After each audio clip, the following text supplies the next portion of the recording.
প্রাক্তন সাংসদ অভিযোগ করেছেন যে এখানে অনেক আফগানিস্তান যারা কাবুলিওয়ালা যারা সুদে টাকা কাটায় তারা এখানকার ভোটার হয়ে গেছে। কি বলবেন? প্রায় ব্যারাকপুরে প্রায় 350-এর উপরে পাকিস্তানি ভোটার আছে। এই যে আফগানিস্তান যারা আসেন এখানে কারবার করতে, তারা কেউ এখানকার ভোটার নয়।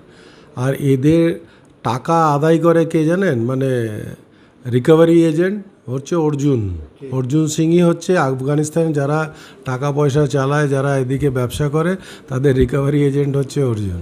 তারা টাকা পয়সা দিয়ে যদি কোথাও না পায়, অর্জুন সেটাকে তুলে দেয় এবং তার থেকে কমিশন খায়।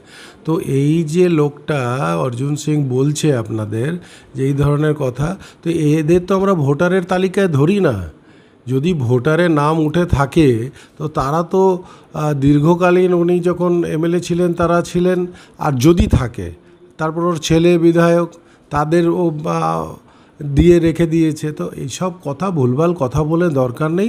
যারা বৈধ ভোটার তাদের নাম কোনো মতেই বাদ যাবে না, তাদের নাম কোনোভাবেই কাটা যাবে না।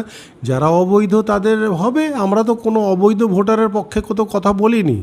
যারা বৈধ ভোটার তাদের একজনেরও নাম কাটলে আমরা সেটা নিয়ে প্রতিবাদ নিশ্চয়ই করব।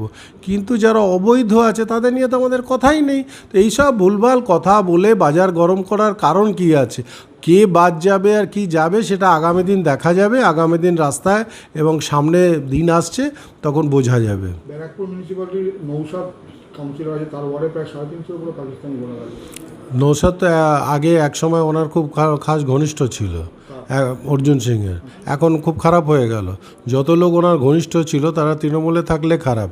উনি বারংবার তৃণমূলে এসে তৃণমূলের ব্যাপারে বলতেন, যখন তৃণমূলের প্রশংসা করতেন তখন ঠিক ছিল। এখন অন্য জায়গায় চলে গেলেন, সঙ্গে সঙ্গে সবাই অবৈধ ভোটার হয়ে গেল।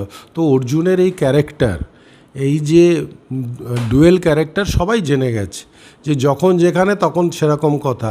আবার তৃণমূলে আসার প্রচেষ্টা করছে, আসলে আবার উল্টো কথা বলবে।